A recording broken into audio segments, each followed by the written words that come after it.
આજની ધર્મકથા. પ્રણામ. ધર્મકથા ઉત્તમ પુરુષોના ગુણ કીર્તન માટેનું એક માધ્યમ. અને એવા ઉત્તમ પુરુષો જે પોતે તો ઉત્તમ જીવીને ગયા, પણ એમના આ ઉત્તમ ગુણ જીવન જીવવાના કારણે આવનારી પેઢીઓના જીવન પણ ઉત્તમ બન્યા. અને એવા વ્યક્તિઓ માટે આપણે ત્યાં શબ્દ લખાયો, મહાજનો યેન ગતઃ સપંથઃ. આવા મહાન પુરુષો જે માર્ગે ચાલ્યા એ જ માર્ગ છે. ગઈકાલે આપણે પૂજ્ય મૂલચંદ મણિવિજયજી દાદા, એમનો ઉપકાર હીર વિજયસુરી મહારાજ સાહેબ પછીથી જે ઘણી બધી અંધાધૂંધી થઈ અને એમાંથી પણ હેમખેમ પાર લાવવામાં કેટલાક આચાર્ય ભગવંતોનો પણ બહુ મોટો ફાળો. અને એ અરસાની અંદર ખાસ્સા એવા મહાત્માઓ થયા, ઉપાધ્યાયજી ભગવંતો બધા. પણ એ બધા પછીથી જે અત્યારે આપણને છેડો અડે છે, એ છેડામાં મૂળમાં અત્યારે પૂજ્ય મણિવિજયજી દાદા. શત્રુંજયમાં ઘેટીપાગ ઉતરીએ ત્યારે ઘેટીપાગના જિનાલયની સામે, પગલાં છે ત્યાંની જિનાલયની સામેની સાઈડ ઉપર એક ગુરુ મૂર્તિની સ્થાપના થયેલી ગુરુ મંદિર છે. શત્રુંજય એ આપણું પરમ આરાધ્ય સ્થાન છે. લગભગ આપણામાંથી કોઈ એવું નહીં હોય કે જે શત્રુંજયને ક્યારેય જઈને સ્પર્શના ન કરી હોય. અને હું માનું છું કે એમાંના ઘણા બધા લોકો, ઘણો મોટો વર્ગ એવો હશે કે એને જીવનમાં ક્યારેક ને ક્યારેક તો ઘેટીપાગની સ્પર્શના પણ કરી જશે. પણ એમાંનો કેટલો એવો વર્ગ હશે કે જે વર્ગને આ ગુરુ મંદિરની અંદર સ્થાપિત થયેલા ગુરુ ભગવંત માટે પ્રશ્ન ઊભો થયો કે ખ્યાલમાં પણ છે કે આવું કોઈ ગુરુ મંદિર છે. પૂજ્ય મણિવિજયજી દાદાનું એ ગુરુ મંદિર છે. અને શા માટે છે? કારણ કે આ મણિવિજયજી દાદા થકી આજે આપણે જે હરિયાળો બાગ જોઈએ છે સાધુ ભગવંતોનો, સાધુ સાધ્વીજી ભગવંતોનો, આ એમના થકી પોષણ પામાયેલું છે.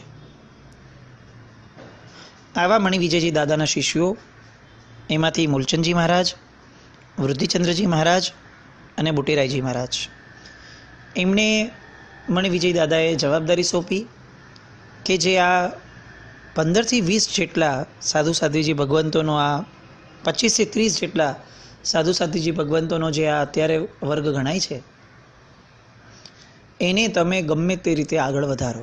કારણ કે સંવેગી સાધુઓ જો નહીં હોય તો ભવિષ્યની અંદર માર્ગને અણિશુદ્ધ રીતે મૂકવામાં બહુ જ તકલીફ થશે. મહાત્માઓ સાથે બેઠા, નક્કી કરાયું કે ચારિત્રવંત આત્માઓ તૈયાર કરવા છે. પણ પછી એક નિયમ ત્રણેયના માધ્યમે નીકળ્યો. ત્રણેયની ગુણ સંપન્નતા કેટલી હદ સુધીની હશે કે સર્વાનુમતે આ ત્રણેય જણાએ નક્કી કર્યું કે જુઓ, ચારિત્રધર મહાત્માઓ વધારવા હશે તો કેટલાકને ચારિત્ર મળે એવી પ્રવચનની ધારા વહાવવી જ પડશે.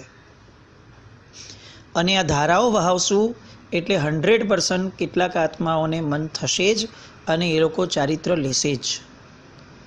અને જો ચારિત્ર લેશે તો આપણે એમને પોતાના શિષ્યો બનાવવા પડશે.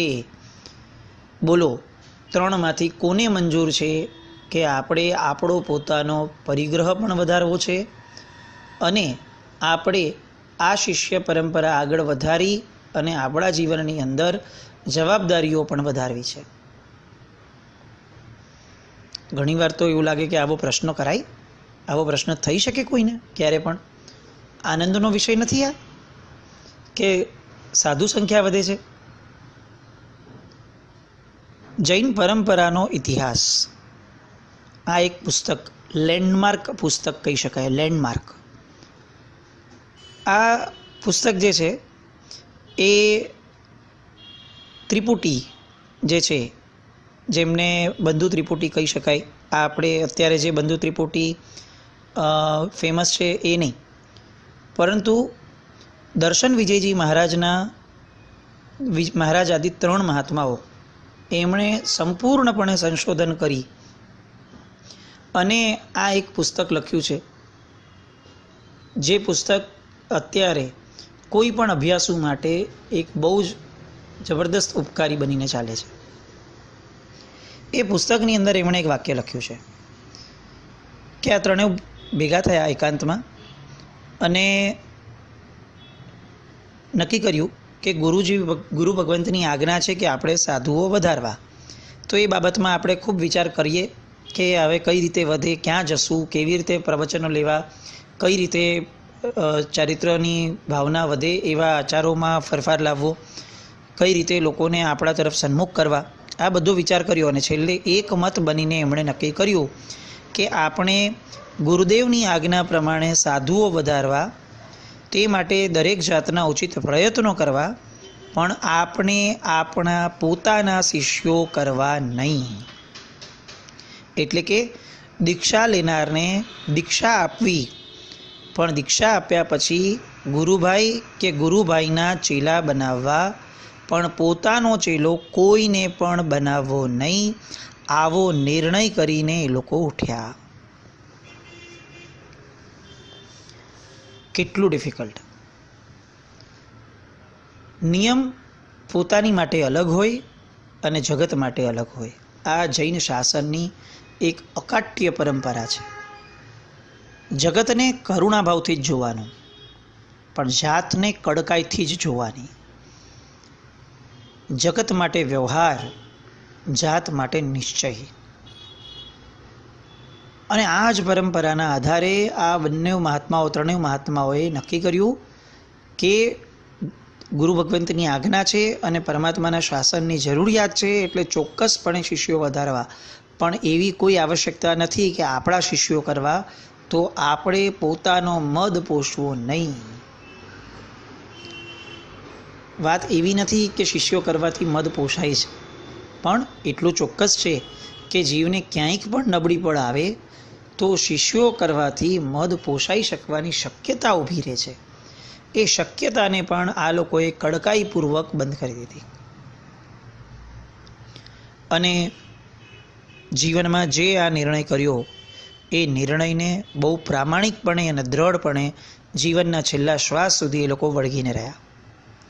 જે યોગ્ય આત્માઓ આવતા ગયા એ બધાને પ્રતિબોધ કરતા ગયા, ચારિત્રના માર્ગે ચડાવતા ગયા, પણ પોતાના શિષ્યો તરીકે નહીં, પોતાના ગુરુભાઈ અથવા પોતાના ગુરુભાઈના શિષ્ય તરીકે એમને કરતા ગયા. મણિવિજયજી મહારાજના આ સ્વપ્નને સાકાર કરવામાં મૂળમાં જો કોઈએ જીવન હોમી દીધું હોય તો એમના શિષ્ય મૂલચંદજી મહારાજ. અને એટલે આ મૂલચંદજી મહારાજને આપણે ત્યાં આદર્શ ગચ્છાધિરાજ શબ્દ વપરાય છે. આદર્શ ગચ્છાધિરાજ ક્યાંય જીવનમાં સાંભળેલો ન હોય એવો આ શબ્દ, એવો આ ગુણ, એવું આ પદ એ આ મૂલચંદજી મહારાજને અપાયું.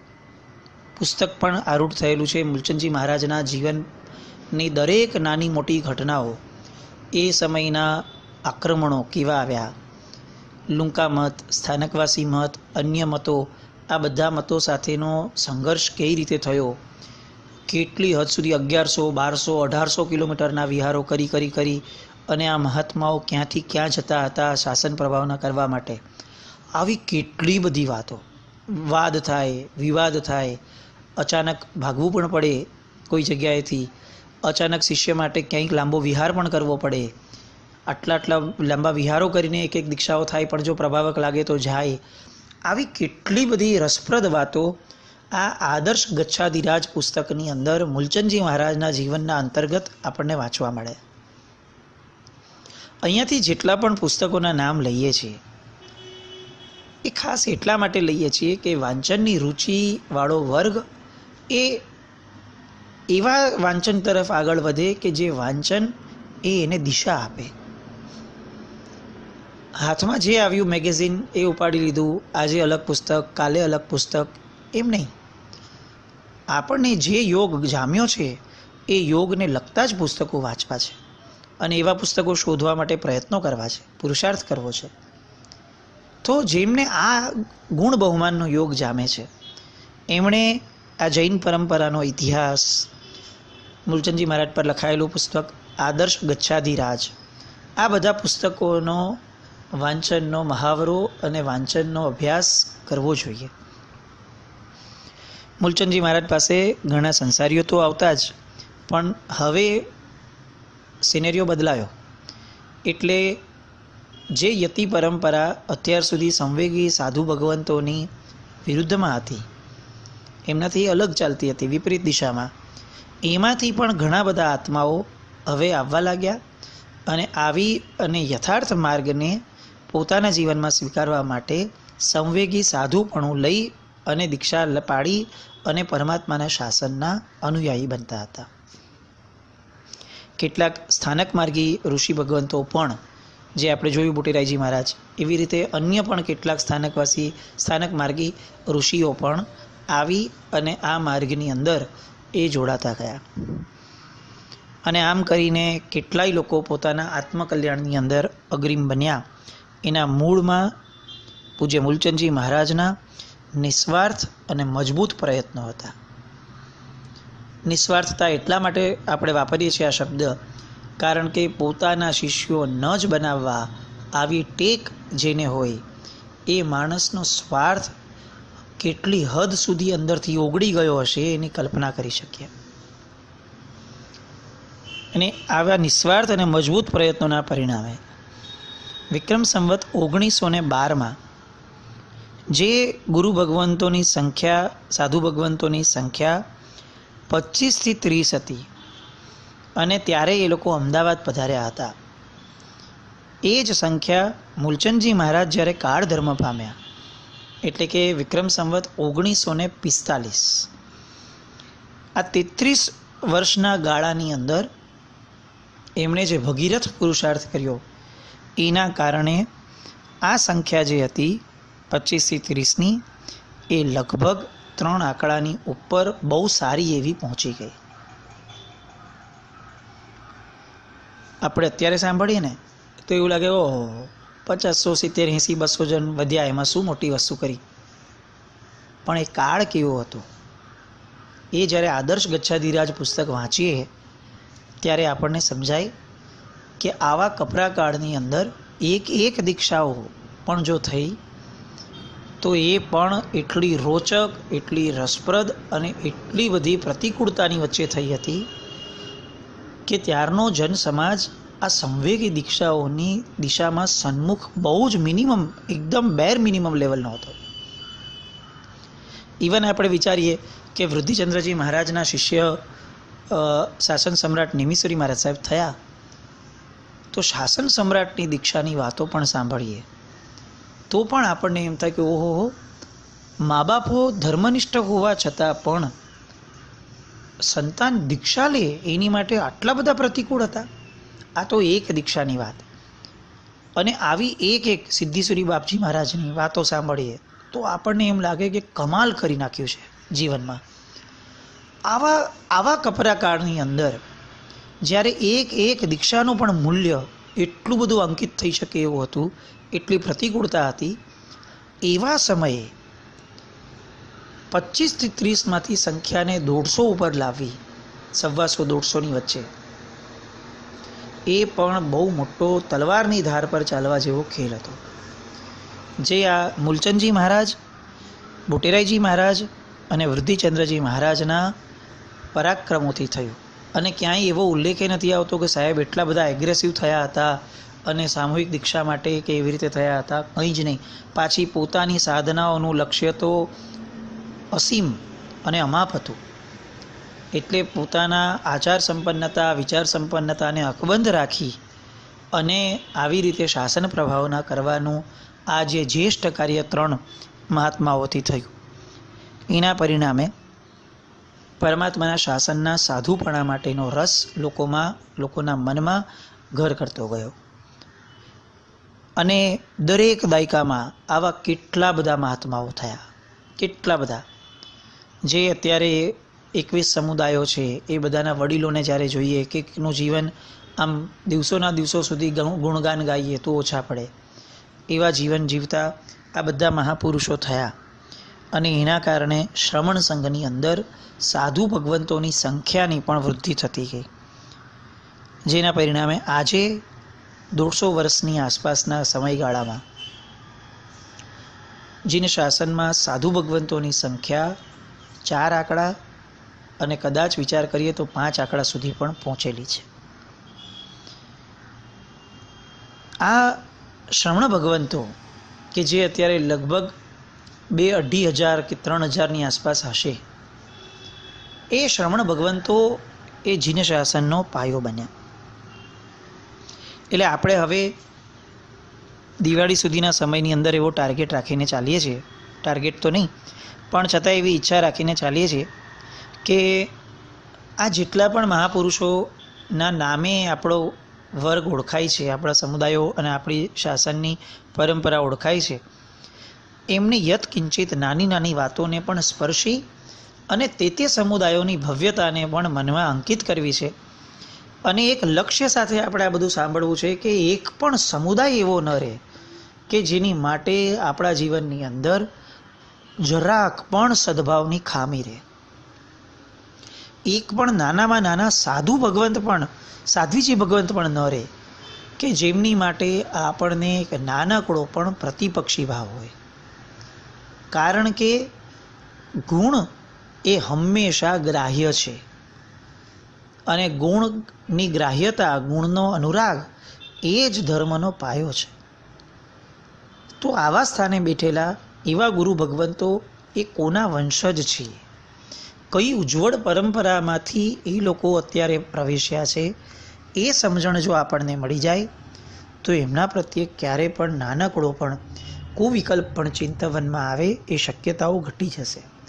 એ આશયથી આજે એવું વિચાર જન્મે છે કે દરેક મહાત્માને જેટલી અંશે આપણી ક્ષમતા પ્રમાણે અને આપણી જાણકારી પ્રમાણે ન્યાય આપી શકવાનો પ્રયત્ન કરાય એટલે અંશે કરવો છે.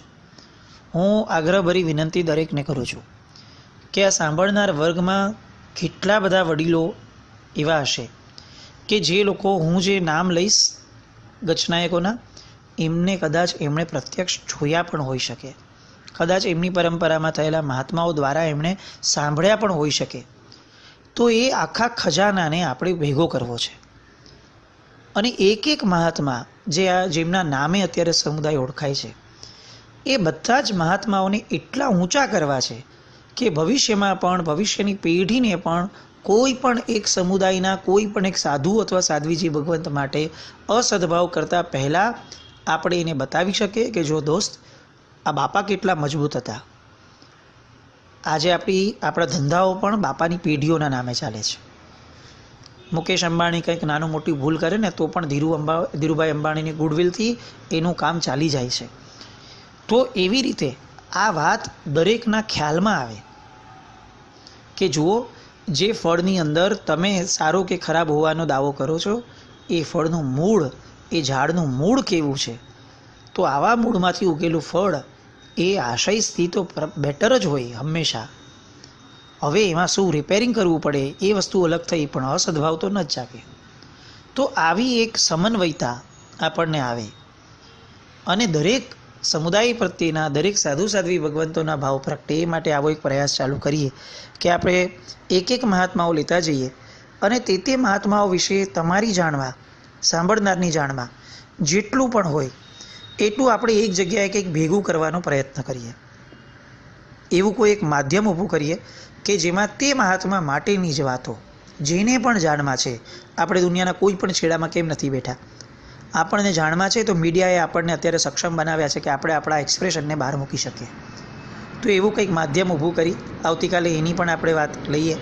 પણ તે મહાત્માઓને મોટા કરવા છે. જીવંત મહાત્માઓને આપણે અત્યારે એમના ગુણગાન ગાઈએ તો કદાચ એવી શક્યતા એમના જીવનમાં રહે પણ ખરી કે એમના ગુણો ક્યાંક ને ક્યાંક એમને નબળું નિમિત્ત આપી શકે, કોઈ નબળી પડે.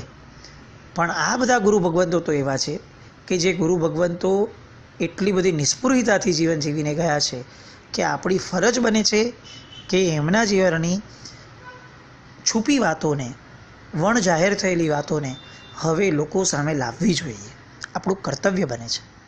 તો આ પ્રયત્નમાં આપણે સૌ સહભાગી થઈએ અને એક પછી એક મહાત્માઓને આપણે એમના કીર્તનમાં આગળ વધીએ એવી શુભ મંગલ કામના સાથે. જીનાજ્ઞા વિરુદ્ધ કંઈ પણ બોલાઈ ગયું હોય તો મિચ્છામિ દુક્કડમ. જૈનમ જયતિ શાસનમ.